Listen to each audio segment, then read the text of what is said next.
Orale, what's good? It's me, the boy Grande, here coming at you with the Afterlife trailers. This one doing about Bastion. I'm super excited. I'm ready to break down the video and kind of give my interpretation of it, and hope you guys like it. If you do, leave a comment, like it. You know the business. I'll see you at the end of this video. So we start off with Uther and his legendary hammer hitting the ground. Obviously, war-torn. Looks like he's got an updated model or appearance.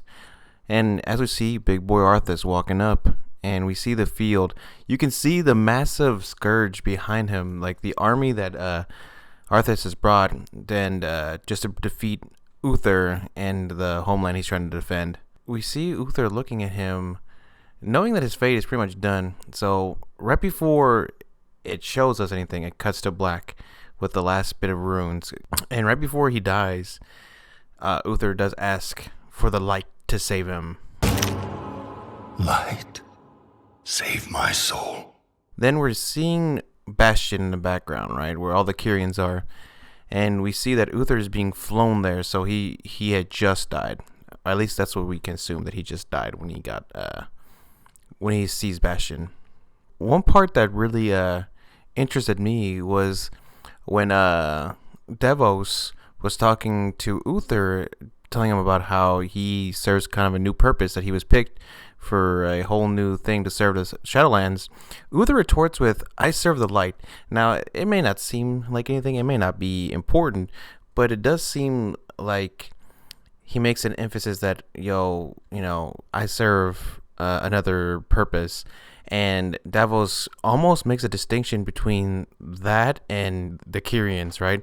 So, I know a lot of people see angels and immediately think like holy light, and how angels are synonymous with light. But right here, they're kind of making a distinction between the light and the Kyrians themselves. They're two different identities, basically. So we see Uther really, really distraught by what had just happened to him. Obviously, we don't know it at the moment, but his death did scar him a lot, and he's really unable to let go of his past. And we see that the Kyrian Davos is basically telling him to, hey, let go of those memories, let go of that vengeance, right? Almost seeming like altruistic, right? Always just kind of giving that, that drive to purpose, right? To let go of the shed old burdens, right? And Uther retorts with, What I desire is justice. He's trying to make it a point that he doesn't feel, even though you could see it in the scene, you could see in his face that, yeah, there is some personal grievances there. He still thinks it's more for justice than actual vengeance. So we see another Paragon Kyrian talk to Davos, and basically just asking why she's so obsessed, or why she's so into Uther, and saying what's going on with that. Basically, hey, why is this guy so special? Sometimes it takes people. He says it takes eons for people to ascend, which leads me to believe that what he's trying to say is that it takes people forever to forget, maybe almost literally forget who they are, right? That's how long it takes them to accept their purpose as a Kyrian. So, it seems like it's a long process. It doesn't seem like an overnight thing. You don't just get picked and automatically ascend, right?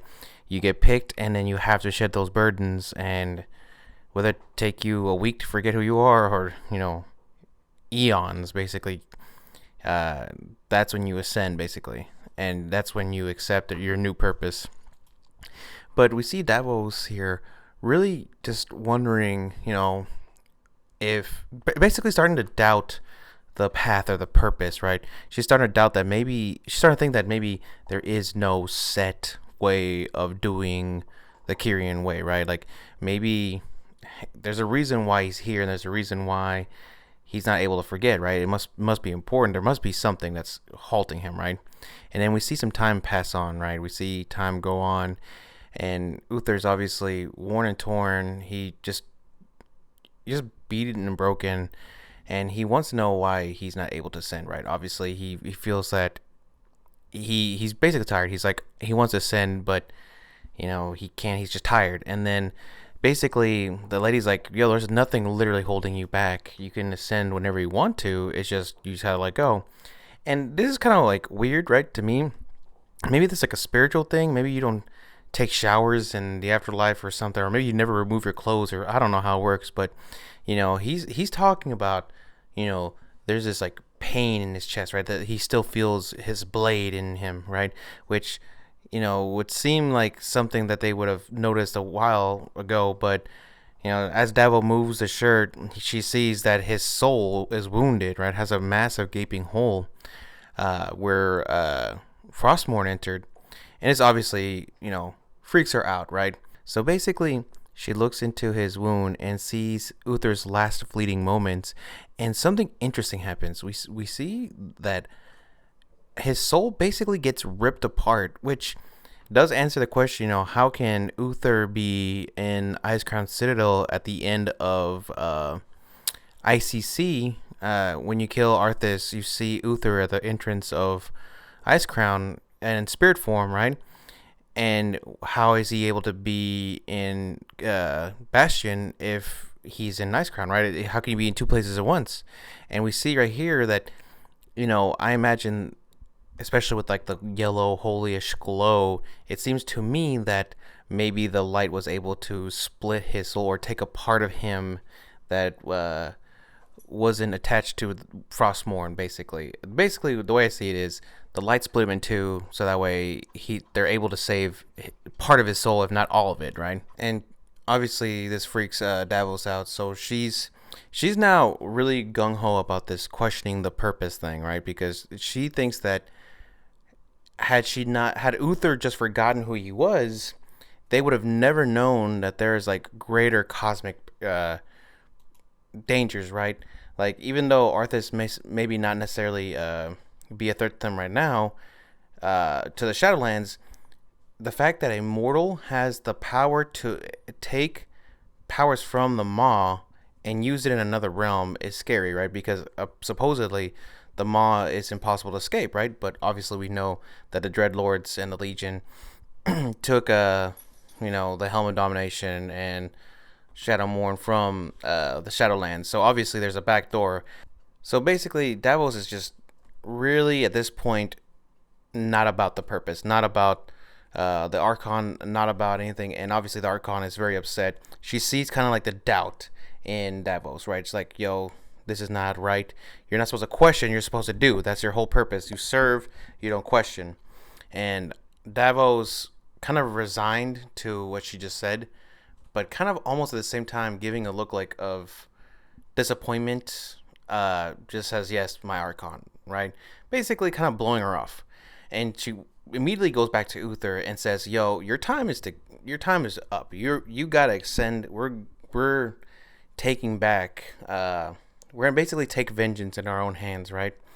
And you could see Uther very not upset, but very and resolved, right? Like he's like a bit angry, but it's more resolved than anything else. He's like, this is what he needed. This was the kick in the butt he needed to like let go of his sad boy aura, right?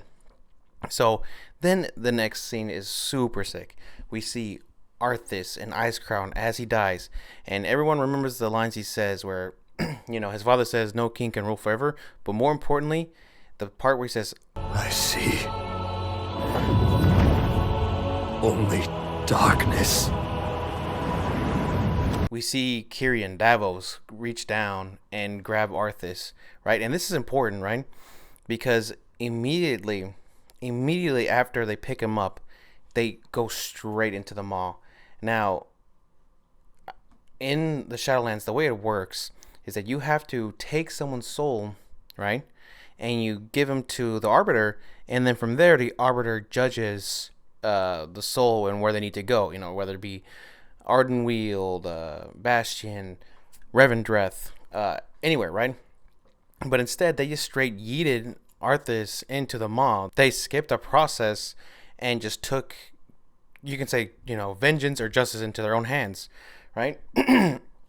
Now, for a brief moment, we see Uther kind of just just writhed with emotions. He's obviously going through a lot. He's thinking a lot, and he wavers it a little bit, right? He sees his student, someone that he saw grow up, right, be a paladin and fall from grace, basically. I like this scene because first it blurs out the background, right? It just shows you that, like, it shows the emphasis on Uther's face, like the wavering doubt. But then you see Davos in the background over his shoulder, kind of like a conscience type deal, right? Like you have the little angel and little devil on, each one of your shoulders. It looks like, it's Davos whispering in Uther's ear, do it, almost antagonizing him to do it. Before, she was all against vengeance. It was like, let that go. She was not about it. And now you see the 180 switch, right? She's like, take your vengeance. But again, Uther, now with resolve, right? Almost, you could see him basically looking down on Arthus, right? You see him before it seemed more personal. He said, oh, maybe he said justice kind of as like his way of saying vengeance with a purpose, right? Now you see him kind of look down on him, right? Like pity him almost. And he's not saying, well, this is not for vengeance. He genuinely believes at this moment that it is for justice. He believes that he is justice and he's allowed to, judge, right? So he just throws him into the maw, almost not caringly, right? He just kind of tosses him. And you can see him in the last scene. It's just him looking down on Arthus, right? I like that that symbolism, the cinematography of it. It's just really emphasizing how Uther has now kind of passed it, and he's no longer sad boy. He's no longer angry. He just he's a new type of Kyrian, if you will, new type of Paragon. Anyways, guys, that's what I think of the video. That's my opinion. I would like to hear yours. If you want to leave it in a comment down below, tell me what you think of the video. Leave a like, obviously, if you like the video, and leave a dislike if you dislike the video. Either way, I love all comments. I love all support. So with that being said, I'll see you next one, guys. Later.